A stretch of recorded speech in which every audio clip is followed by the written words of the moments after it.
Okay. Good morning mga kapatid and hello everyone. My name is Vincent. Ayan, ako po yan. And papakita namin sa iyo kung ano yung mga activities namin dito sa Badyan Canyoneering. Sa mga hindi nakapunta dito, I highly suggest na pumunta kayo sa Badyan Canyoneering. Kasi ngayon, right now, we have our guest. This is all the way from the USA, Mr. Rafi and si Idol Elmer Batak. Fresh also from the US. Alam mo mga kapatid, senior citizen na yan, pero sobrang lakas and active. Oh, yung kasunod ay kanyang partner in life. And syempre, Mr. Rafi Rodriguez, Mr. Booch, and the one and only Vincent, together with the guide.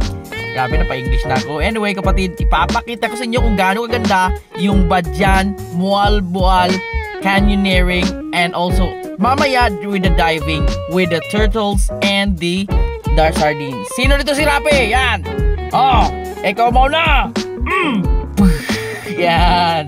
So yan yung first. Pero syempre pogi yan. Si Idol Boss Rapi yan. Makikita nyo, sobrang ganda mga kapatid. I highly suggested sa mga Cebu, especially sa mga Cebu na hindi pa nakapunta sa Badyan. Kapatid, pumunta kayo dito, the best ever. Imagine mo ha, it is a 3 to 4 hours travel. Naglalakad kami, naglalangoy, talon, boom! Kita niyo yun? Yan yung senior citizen na sinasabi ko. Pero malakas. After that, we have this activity na sobrang nakaka-relax. Palutang-lutang lang, napapachill ka talaga.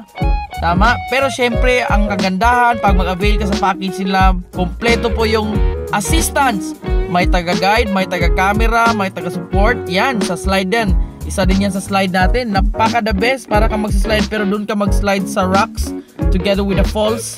Ayan, so syempre mag-e-enjoy ka talaga. Ito yung mga sinasabi ko kapatid na hindi mapapalitan niyang pera yung experience nyo dito. Kung ikaw na tao sobrang busy mo, kung ikaw na tao sobrang grabe mong ginagawa sa buhay mo kapatid, I think you need a break. Grabe na pa-English na, para kasing nahahawa na ako sa mga American citizen na kasama ko eh. So ayan, hey, what's up? Hey, what's up, Mr. Elmer? Sobrang humble yan mga kapatid. Ayan, syempre yung partner niya. Now, yung next activity na yan, after that, makikita nyo ha, yung assistant nandyan agad. Ganyan ka the best. And safety po, pag ma-experience kayo. Kapatid, it's not that easy, but it's gotta be worth it. Parang ganito. Alam nyo ba, 11 poles po yung dinaanan namin bago makatapos sa aming tinatawag na trekking. So, yan, makikita nyo, hindi lang kami, but marami po kami. Kaya sobrang enjoy, ma-amaze ka. Kasi sa gitna ng gubat, grabe ang pakadaming tao. Sobrang daming nag-iingay, nag-e-enjoy, tumatawa, iba-iba yung chanting. Kaya ikaw ma-amaze ka talaga. Tapos naglalakad ka sa mga bato. Can you feel it? Kumbaga kung hindi mo pa na-experience kapatid, you will miss a half of your life. Anyway, kapatid, the best ever. Tapos meron din silang ganito, pag ayaw mo na maglakad, pwede mo magpahila. Ganon ka-supportive yung mga tour guide natin. Kasi may floating naman tayo, di ba? May life jacket. Kompleto po yung gear natin.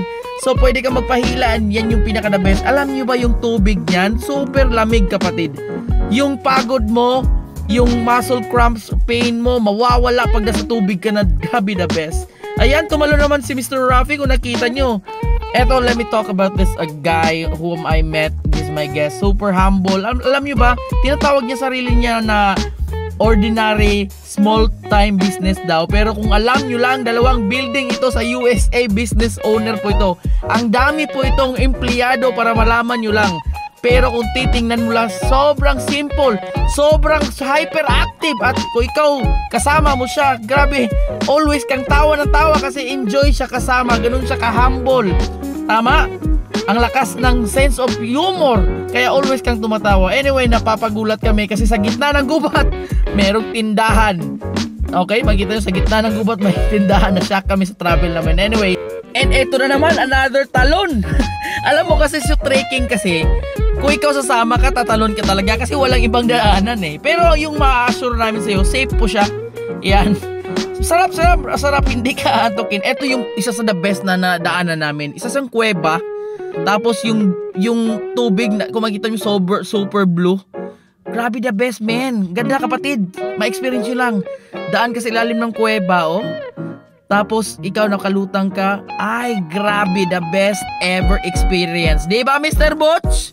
Tama, Mr. Butch also is a super humble guy, came also from a US, but now nagstay na siya ngayon sa Manila. Tagal din siya sa USA. Yung parents niya dati is an official sa PAL, Philippine Airlines natin mga kapatid. Sobrang humble, sobrang bait. And syempre, enjoy din kasama. Tawang-tawa kapag ito kasama mo. Ang lakas ng mga sense of humor ng mga tao na to. Tama? Wala akong masabi kapatid kung isama mo. Walang boring na word sa kanila. Always enjoy, have fun. Grabe, naaliw talaga ako pag ito mga kasama namin. Ito naman, pangalawang gulat na namin kasi sa gitna ng gubat, meron na namang nagtitinda ng ganito. Mamiss mo talaga, yung tao talaga pag gusto, maraming paraan, pag ayaw, maraming dahilan. Sila, gusto lang makabenta, gusto lang makapera, kahit sa gitna ng gubat, ayan, naka-display na yan lahat. Alright. So, sa mga hindi pa nakapunta, no problem, kung magugutom kayo sa gitna ng gubat, may pagkain po tayo kapatid. Kompleto po Ricardo's yan. Anyway, another talon. Boom! That was one of the tallest that I've jumped. Taas nun kapatid, ng taas nun. Diba Mr. Butch? Diba? Eto Mr. Butch, he's a 57 years old. Pero imagine mo, sumasabay, diba? Tumatalon. Ako na naman yan! Ha! Ha! Ha! May swing sila doon kasi. Siyempre, sinulit ko na lahat. Pinalunan ko na eh. Safe naman eh, di ba? Tama?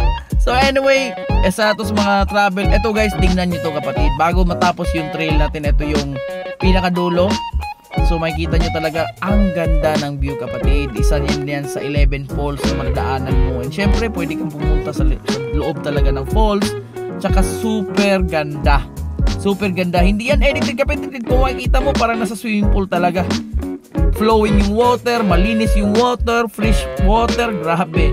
So after sa kanyiring, diretso na kami sa Mualbual, swim with the turtles or pawikans.